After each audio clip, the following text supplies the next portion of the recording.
wangngoi bu wanglam ba Jesu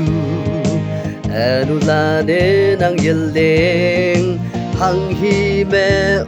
paüh nang bu jajang khrista đôi bên yangki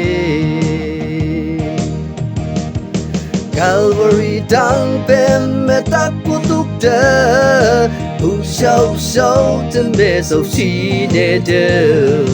heampha Ngotüp phei lâu ba khristan la de teih hashine shaoshi tui bulante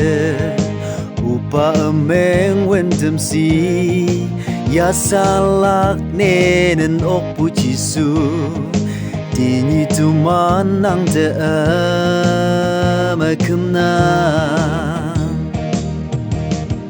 Calvary Tangpem takpu tokte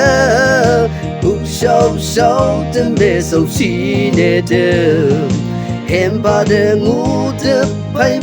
lâu ba khristan la de teih pu me pu li bu de ngồi ye sang ngày bông he yangki